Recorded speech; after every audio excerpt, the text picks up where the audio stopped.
अस्सलाम वालेकुम नाज़रीन, उम्मीद है आप खैरियत से होंगे। अल्लाह ताला हम सब को अपने ज़ुबान में रखे और हमें हर तरह की बीमारी से महफूज रखे। नाज़रीन, आज की ये जो वीडियो है इसमें हम बात करेंगे हेल्थ एंग्जाइटी के हवाले से, इलनेस एंग्जाइटी डिसऑर्डर के हवाले से, हाइपोकॉन्ड्रियासिस के हवाले से बात करेंगे।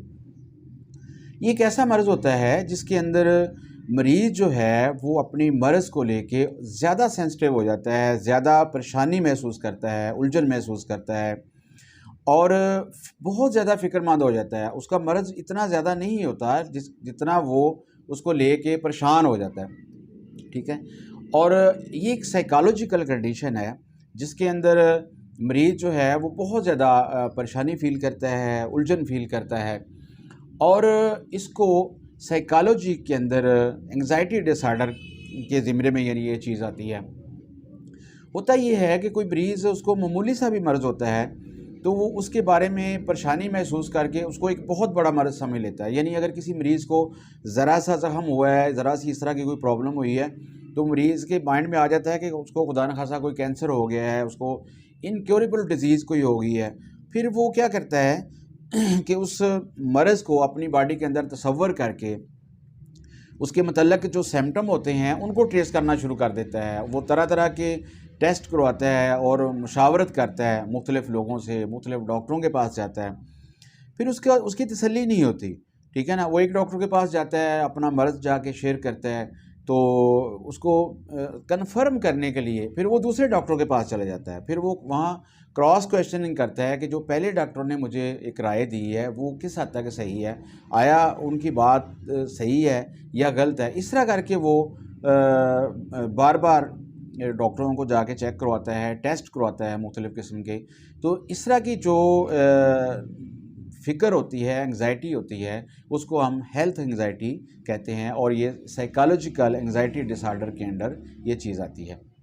अब हम बात करते हैं कि इसमें फैक्टर्स कौन-कौन से होते हैं, ठीक है ना। एंग्जाइटी के हेल्थ एंग्जाइटी के अंदर बहुत सारे फैक्टर होते हैं। इसमें एक होता है कॉग्निटिव फैक्टर्स को हम कहते हैं। कॉग्निटिव फैक्टर जो है ये है इल्मी फैक्टर, यानी मरीज़ को इदराक होता है, शऊर होता है, उसके पास इल्म होता है, तो वो अपने इस इल्म की वजह से, जानने की वजह से वो मुख्तलिफ़ किस्म के सोर्स जो होते हैं, जैसे किताबें पढ़ता है, इंटरनेट से सर्च करता है, अखबारात और जो रसाले होते हैं उनसे मालूमात इकट्ठी करता है और वो अपने जो मर्ज़ होता है उसके उसके ऊपर ख़ुद से तहकीक करता है और डिस्टॉर्टेड थिंकिंग पैटर्न का आदी हो जाता है या उसमें इन्वॉल्व हो जाता है। यानी इसमें होता क्या है कि वो जो हकीकत होती है मर्ज़ के बारे में उसको वो मसख़ कर देता है। यानी वो अपनी सोच के मुताबिक उस अपनी मालूमात को जो है उससे असर लेता है और मामूली सा जो उसका जिस्मानी एक सिम्पटम होता है या एहसास होता है उसको वो बहुत शदीद और पेचीदा मर्ज़ समझ लेता है और उसके ऊपर वो काम करना शुरू कर देता है, ठीक है। और ये चीज़ जो है उसके लिए बहुत तबाहकुन होती है। नाज़रीन, होम्योपैथिक रेपर्टरी के अंदर, होम्योपैथिक मटीरिया के अंदर मैंने इसमें थोड़ा रिसर्च वर्क किया है, वो मैं आपसे शेयर करता हूँ कि माइंड की अगर हम जाएँ रूब्रिक के अंदर उसको खोलें तो उसमें साइकोलॉजिकल थीम हमें जो मिलते हैं उसमें परसेप्शन है, रीज़निंग है, कॉग्निशन है।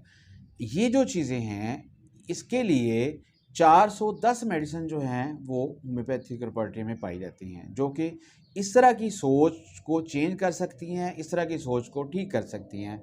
उसमें एकोनाइट है, बेलाडोना है, हायोसैमस है, लेक्सेस है, लाइकोपोडियम है, फास्फोरस है। यानी ये मैंने चंद चीता जो मर्ज़ हैं, सॉरी जो मेडिसिन हैं उनको मैंने 410 मेडिसिन में से मैंने अलग करके लिखा है ताकि आपको मैं एक एग्जांपल दे सकूँ।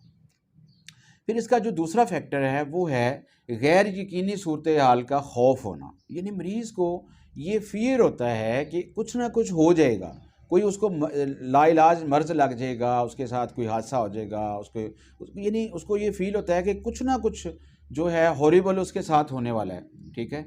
तो इस तरह की एक गैर यकीनी सूरत हाल भी पैदा हो जाती है मरीज़ के अंदर। फिर वो इस बेचैनी में मुब्तला हो जाता है और अपनी सेहत के बारे में बहुत परेशान होता है। नाज़रीन, होम्योपैथिक मटीरिया मेडिका के अंदर या रेपर्टरी के अंदर अगर हम माइंड का चैप्टर खोलते हैं तो उसमें हमें मिलता है फियर हैपनिंग समथिंग हॉरिबल, कि मरीज़ को ऐसा लगता है कि उसको कोई इनक्योरेबल डिजीज़ हो जाएगी, कोई मर्ज़ हो जाएगा, कोई हादसा हो जाएगा। तो उसके लिए 250 मेडिसिन जो हैं वो हमारे मटीरिया मेडिका में पाई जाती हैं, बल्कि इससे भी ज़्यादा हैं। तो जिनमें बेरियम कार्ब जो है, कैल्केरिया कार्ब है, कास्टिकम है, सेमीसिफ्यूगा है और नक्सवामिका है, नाइट्रिक एसिड है। ये मेडिसिन जो हैं वो टॉप रैंक की मेडिसिन है जो इस तरह की सोच को तब्दील कर सकती हैं और इस तरह के मरीज़ को ठीक कर सकती हैं। अब अगला जो फैक्टर है इस मर्ज़ के हवाले से, यानी हेल्थ एंग्जाइटी के हवाले से, वो है कि प्रीवियस हेल्थ ट्रॉमा, कि पिछला कोई वाक़या, पिछला कोई एक्सीडेंट जो मरीज़ ने देखा हो या उसके साथ गुज़रा हो, तो उसको लेकर मरीज़ जो है वो ओवर सेंसिटिव हो जाता है, हेल्थ एंग्जाइटी महसूस करता है। मसलन उसने किसी शदीद बीमारी का सामना किया है, किसी अजीज़ रिलेटिव की डेथ हो गई है सडनली, किसी को हार्ट अटैक हुआ है, किसी का रोड एक्सीडेंट हुआ है, तो ये खौफ उसके दिल में बैठ जाता है और वो हेल्थ एंग्जाइटी का मरीज़ बन जाता है। और ये एहसास जब मरीज़ के अंदर आता है तो वो फिर अपनी बॉडी के अंदर छोटे छोटे सिम्पटम, छोटे छोटे एहसासात को लेकर बड़ा मर्ज़ महसूस करता है। तो होम्योपैथिक रिपर्टी के अंदर अगर हम देखते हैं फियर ऑफ डेथ के रूब्रिक के तहत 256 मेडिसिन हैं जो इस तरह के खौफ या हादसा के बाद जो उसके मरीज़ के ज़हन में जो बात आ जाती है उसके लिए इस्तेमाल होती हैं।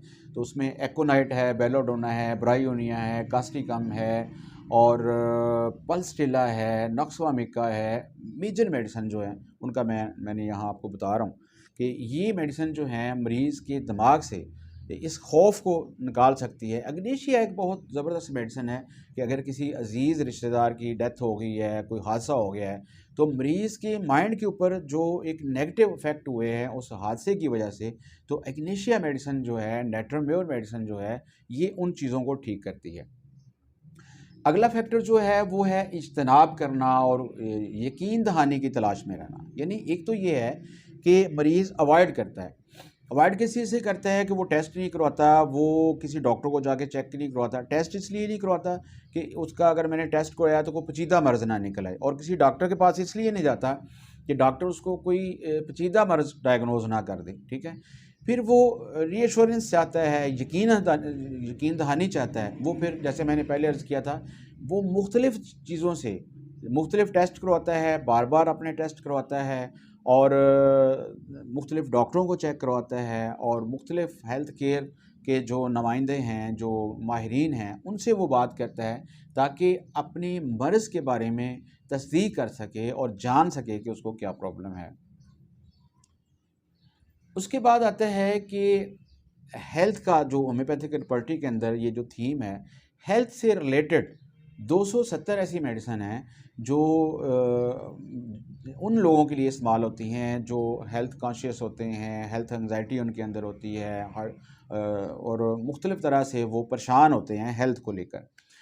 रोज़मर्रा ज़िंदगी के ऊपर अगला जो फैक्टर है इसका, रोज़मर्रा ज़िंदगी के ऊपर उसका बहुत ही इस चीज़ का बुरा इफ़ेक्ट होता है। मरीज़ की सोशल लाइफ डिस्टर्ब हो जाती है, उसकी कारोबार लाइफ, उसकी समाजी लाइफ, रिश्तेदारों से तल्लुकात, ये सारी चीज़ें जो हैं वो डिस्टर्ब हो जाती हैं। अगला फैक्टर है हाइपोकॉन्ड्रियासिस, यानी सेहत के बारे में खपत हो जाना। ये एक इसका हेल्थ एंग्जाइटी का एक फैक्टर है। और ऐसा मरीज़ जो हाइपोकॉन्ड्रियासिस का मरीज़ हो, जिसको इलनेस एंग्जाइटी डिसऑर्डर का मसला हो, ये एक नफ्सियाती डिसऑर्डर है।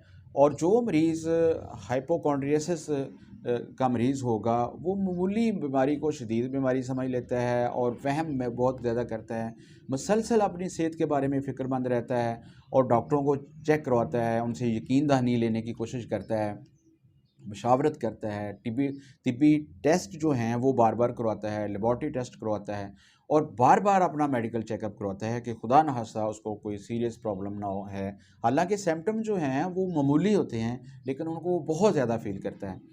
तो होम्योपैथिक रिपर्टी के अंदर या मटीरिया मेडिका के अंदर जो है वो हाइपोकॉन्ड्रियासिस के रूब्रिक में अगर हम देखते हैं तो 219 से ज़्यादा मेडिसिन जो हैं वो इस मसले के लिए इस्तेमाल होती हैं। अगर किसी बंदे को ये वहम हो गया है या वो हेल्थ एंग्जाइटी फ़ील करता है तो इसमें एनाकार्डियम एक बहुत ज़बरदस्त मेडिसिन है, आर्निका है, आर्सेनिक एल्बम है, और कैक्टस है, ग्रेफाइट्स है, डिजिटेलिस है, अग्नेशिया है, लेक्सेस है।